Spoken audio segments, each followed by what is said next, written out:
አዶናይ በቅርብ ጊዜ ተወዳጅ መሆኑ ሁላችንም እናውቃለን። እንግዲህ አዶናይ ሊከሰስ ነው እየተባለ አንዳንድ ማህበራዊ ገጾች እያንሸራሸሩት ወይም እንግዲህ እየተናገሩት ይገኛልኝ። የአዶናይ የመጀመሪያው እንግዲህ ሁላችንም እናውቃለን ሰግጥ ፈምስ የሚለው እንዴት ሰግጥ ፈምስ እንዴት ይላልኝ።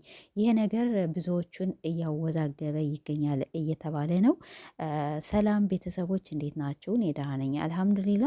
እንግዲህ አዶናይን ሁላችንም የምናውቀው በጣም ሶሻል ሚዲያ የሚንሸራሸርና በጣም በብዙ ቃለ መጠይቅም እየተደረገለት የምናየው ወጣት ነው ማለት ነው።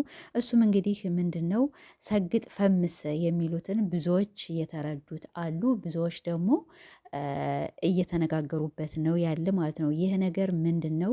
ይህ ነገር እንግዲህ ብዙዎቹን በጣም ያስቆጣ፣ ብዙዎችን ደግሞ ለብዙዎች መነቃቂያ እየሆነ ነው። አሁን መሰለን እኔ አዶናይ በጣም ጎበዝና በጣም ብቻ ያነቃቃኛል ብዬ የምጠብቀው ልጅ ነው። እንግዲህ ብዙዎች ደግሞ መከሰስ አለበት። ለምን ሰግጥ ፈምስ እሱም በፌስቡክ ገጹ ተናግሯልኝ። ይህ ሰግጥ ፈምስ የሚለው ብዙዎቹን እየተቀበላችሁ ነው፣ ብዙዎች ደግሞ እየተቻችሁ ነው። ይህ ሰግጥ ፈምስ የሚለው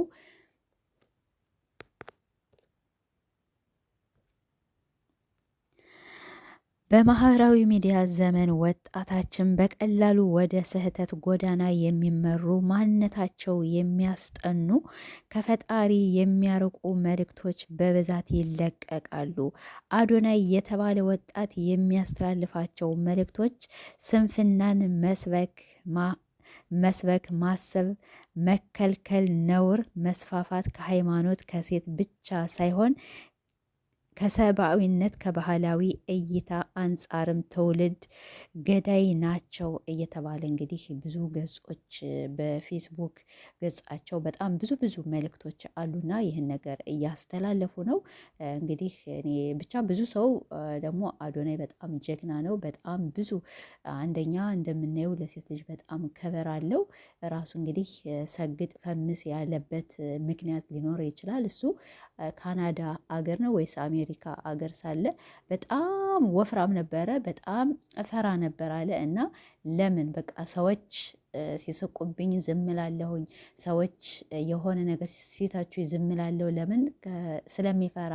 ሁለተኛ ደግሞ ስራ ደግሞ የሚሰራ ደግሞ ማታ ማታ ነበር፣ ቀን ቀን ያው ሰዎች ሲያዩት ስለሚፈራ እና ሌሊት ነበር የሚሰራ። እሱን ሁላም ተናግሯልኝ እና ይሄ ሰግጥ ፈምስ በቃ ለምን ነው እኔ ሰዎችን እምፈራ እና ሰግጬ እፈምሳለሁኝ እንደገና ለብዙዎች ደግሞ አራያ እሆናለሁኝ እያለ ባለበት እንግዲህ ያው ይከሰሳል እየተባለ ነው። እኔ እኮ ግርም የሚለኝ አንድ ሰው እንዴት ግን ሰርቶ መብላት አይችልም እንዴ? በራሱ አይዲያ ነው የሚሰራ።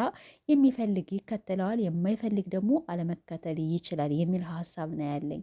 ለምን ያነሰው ሰርቶ ለበላና በራሱ ብዙዎችን ደግሞ እያነቃቃ ለብዙዎች ፎሎው እየሰጠ ብዙዎችን እየረዳ ለብዙዎች መኪና እየገዛ እያየነው ነው ማለት ነው። ይሄ የኔ ሀሳብ ነው። እንግዲህ የእናንተ ሀሳብ ደግሞ ምን እንደሆነ አናውቅም። እና እንግዲህ አዶናይ ብቻ አታ ቲክቶኩም ራሱ በየቲክቶክ ምናምን ነገር ከሰማችሁት ቲክቶኩን ዋርኒንግ አድርጉበት፣ ይዘጋበት፣ ይሄ ያልተማረ ደደብ ነው፣ ይሄ ያልተማረ ማህበረሰብ ነው፣ እንዲህ እያሉ በጣም ብዙዎች ሲተቹ ማያለሁኝ። ዋርኒንግም ተልኮበታል መሰል፣ ኮፒ ሊንክ አድርጉልኝ እያለ ነበር።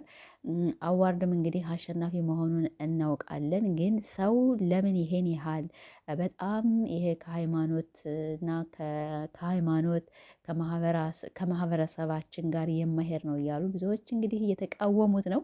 እሱም እንግዲህ ቢቃወሙትም ባይቃወሙትም የራሱን ስራና የራሱን ስራ መናገሩን እስካሁን አላቆምም እና ብዙዎችን ደግሞ ይረዳልኝ። የብዙዎች ወጣቶች ወደ ራሳቸውን ያው ከፍርሃት ሰዎች አሁን ብዙ ጊዜ እኛ ማህበረሰብ ሰው ምን ይለናል የሚል ከሁላችንም አለ። የሆነ ነገር ልንሰራ እንልና ሰው ምን ይለናል፣ ወይኔ ለሰው ክብር ለጓደኛ እና ሰውን ብታከብሩትም ባታከብሩትም ያው ማሸማቀቁን አይተውም እና እኔ አሁን ከሱ የተረዳሁት ሰው ምን ይልናል? አሁን ብዙ ጊዜ ስለ አረብ ሀገር ይናገራል። በካሜራ እኮ እናውራችሁ ምናምን ነገር ሲሉ ሰው በቃ በካሜራ ማውጣት አንፈልግም። ይሄ ምንድነው? በቃ ሰዎች ስለሚስቁብን፣ ሰዎች ስለሚያሸማቅቁን እና እንደዚያ ብዙ ብቻ ይናገራል እና ለምን ይከሰሳል የሚል ሀሳብ ነው ያለኝ። ወጣቱን እንግዲህ ያነቃቃል። ያው በሱ መንገድ ባይሄዱም በራሳቸው አይዲያና በራሳቸው ማህበረሰቡን ከማህበረሰብ ያላፈነገጠ ማህበረሰቡን የሚጠብቅ ስራ ያነቃቃል ብዬ አስባለሁ። ቤተሰብ ግን እኔ እንደዚህ መሆኑ በጣም ነው ያሳዘነኝ እና ለቤት አዲስ ከሆናችሁ ሰብስክራይብ፣ ላይክ እያደረጋችሁ አበረታቱን። አዶናይ ደግሞ እንግዲህ ያው በጣም ጀግና ነው። እኔ ብቻ በጣም ይመቸኛል ማለት ነው። በጣም ለምን ብትሉ ብዙዎቻችን የሆነ ነገር ልናወራ እንልና የሆነ ሀያ ነገር ይይዘናል። በቃ ሰው ምን ይለናል የሚሉት ነገሮች ከብዙዎቻችን ውስጥ አልማት ወይኔ ይሄን ነገር ብናወራ ሰው ምን ይለኛል፣ ጎረቤት ምን ይለኛል፣ ጓደኛዬ ምን ትለኛለች ምናምን ነገር ይሄ እሱ የሚል በቃ ይሄን ነገር አስወግዱ እና ዝም ብላችሁ ሰግጡ፣ ፈምሱ። በቃ ይሄ እኮ የሚያስ